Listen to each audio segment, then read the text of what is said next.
Cooper Kupp joins Aaron Donald as the latest member of the LA Rams to hit a huge payday. Kupp reportedly signing a 3-year, $80 million extension with a record $75 million guaranteed for a wide receiver. This, of course, comes on the heels of Kupp winning the receiving Triple Crown as well as Super Bowl MVP. Shannon, given those two factors, did Kupp actually deserve more? No. How much more should he have gotten? He got the most guaranteed money by any offensive player that's not a quarterback. $75 million, and he still had 2 years left on his deal. Remind you now, he only had one 1,000-yard season prior to this season. And he had made it abundantly clear, I don't need to be the highest paid. I don't need to try to extrapolate every dime, nickel, penny out of the Rams. Skip, I'm in a great system. I got a quarterback that we have a great rapport. I have a head coach that's an offensive mind that's going to put me in the ideal situation so I can succeed. It's like, why would I want to mess that up? I mean, look, I don't begrudge guys that wanted to be the highest paid and they were willing to forego a great situation where they were into a situation that's not as promising for the money. I ain't got no problem with what Tyreek did. A.J. Brown says, I just wanted to get what I was. Okay, I got no problem with what they did. But Cooper Kupp says, I'm in an ideal situation. I'm not leaving Matthew Stafford. I'm not leaving Sean McVay, who I know is going to give me damn near 200 targets for the foreseeable future in order to get, an extra $2-3 million a year? I got the most guaranteed money by a non-quarterback on the offensive side of the football. I'm good. I can't complain with that. So for the next 3 years, Aaron Donald will make $5 million a year more than Cooper Kupp. Okay.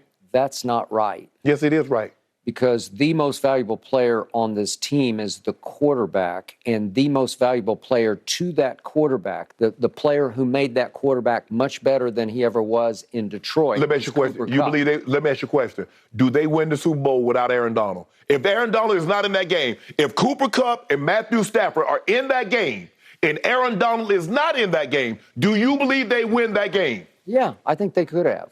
I honestly do.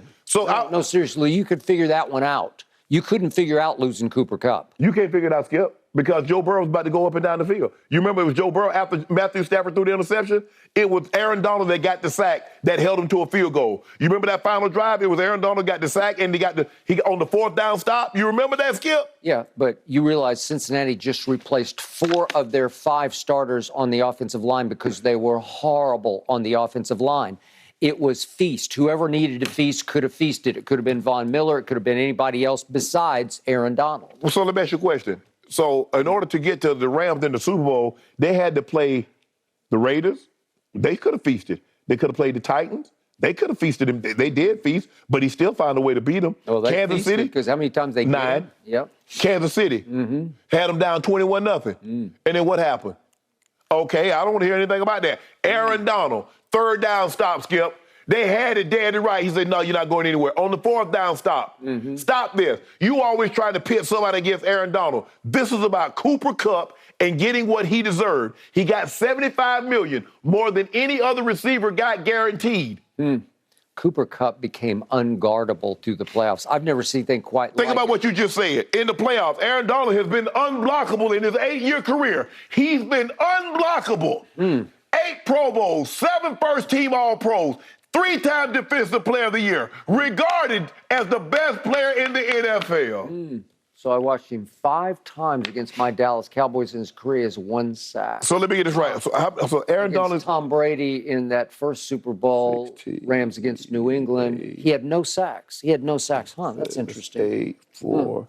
So another game. So Aaron Donald has played 129 games, and so you're willing to take 5 games to try to discredit this man. You took 5 games out of this man's career. So what about those other 124 ball games? Cooper Kupp was the ultimate security blanket. It got so crazy in the Super Bowl that Matthew Stafford threw a no-look because he trusted Cooper Kupp so much on an in-breaking route where he just said, I know where he's going to be there because I eat breakfast with him every morning. I throw him 1,000 balls a day. And Aaron Donald says on the 3-step, what I'm going to do, I'm going to chop, I'm going to ping off that tackle, and I'm going to bend this edge, and I'm going to throw Joe Burrow butt down and ring me. I got Von Miller. I got Floyd. I got, God knows, I got people coming from everywhere to help me. He made the jobs easier. How was Leonard Ford look in Chicago before he got with Aaron Donald? How did he look? You remember, they cut him now. Yeah. He was the 8th pick in the draft, if I'm not mistaken, and they cut him. And he got with Aaron Donald and been a Pro Bowl player and got big-time bucks. Don't do that, Skip. Aaron Donald had Von Miller last year. Von had him. Well, Buffalo jumped all over Von. A+ for the sound effects, Shannon. Fantastic job this morning. Ring. Me and Aaron Donald got a ring. Does LeBron still have the final say with the Lakers coaching staff? No. Can't wait to get your thoughts on that. We're getting attorney Tony Busby, who represents the 24 women who have now filed civil suits against Deshaun Watson. He issued a statement Wednesday indicating he's going to add the Houston Texans as defendants in the civil suit. That's due to their reported role in providing Watson with hotel rooms for massages. Shannon, what's your reaction? Well, for me, Skip, it's just hard for me to believe that the Texans knew that in the process of helping Deshaun Watson get hotel room or secure massage therapists, that they had any idea that this was going on. Now, maybe Tony Busby say, well, if you didn't know, you should have known. But it's just hard for me to believe. Now, I'm not surprised that, there's we have a high-profile quarterback. And a lot of high-profile people, Skip, make you sign those even when you enter into their homes. So I'm not surprised Deshaun Watson, being who he is, had people to sign non-disclosure agreements. But for me, look, I guess you just throw as much, and then the Texans like, well, we don't really want any part of this. We'll just go ahead and settle anyway. But, Skip, it's just hard for me to believe the Texans knew that this was going on in the process of helping Deshaun Watson get rooms, or did they help him secure a massage therapist? Because if I can assure you, if the Broncos or the Ravens, I'm like, if I just get to town, Skip, do y'all know anybody who can they recommend somebody to me, and then they turn around and they get sued. Like I said, I'm not a lawyer, and so I don't want to, that's above my expertise, but it's just hard for me to believe that the Houston Texans knew that in the process of helping Deshaun Watson, get a hotel room, or maybe they reached out and did any massage therapists in the Houston area, that they knew this was going on. It's just hard for me to believe that. And so by bringing them on, Tony Busby got a smoking gun because he's going to have to prove that they knew this was happening. Yep. You might be right about everything you just said. I don't know.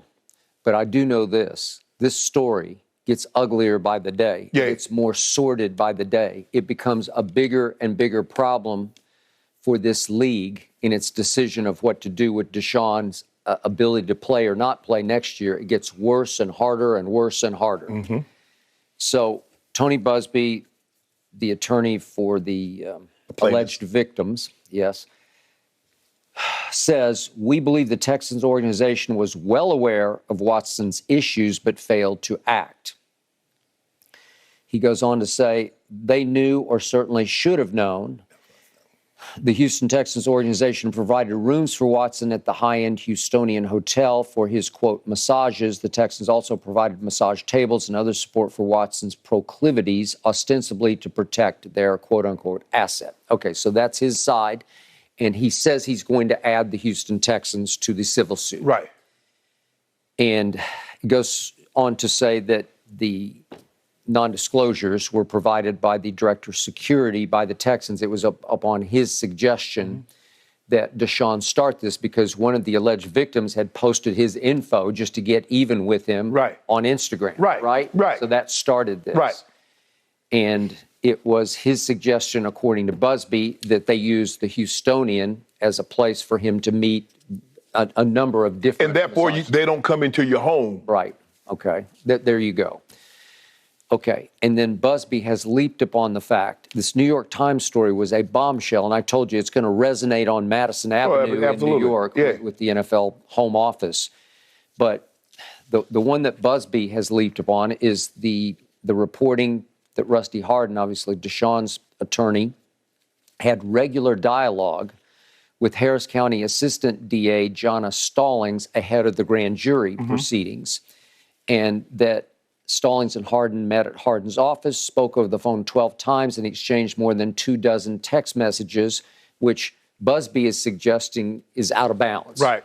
And he says that he felt duped by this sort of association between the two of them, that he only had one quick phone call with her just to do the lay of the land. Right. And Hardin goes on to say that this was just business as usual for him. And he says, I also wanted to know if what's her name, Jonna Stallings, if Jonna Stallings was going to have an open mind about the facts or whether she already had made her mind up. So he said it took him a number of phone calls and meetings to figure out, is she open-minded to what we have to show in the grand jury proceeding? Okay, so it raises more and more questions about the sort of the legitimacy of the grand jury proceeding.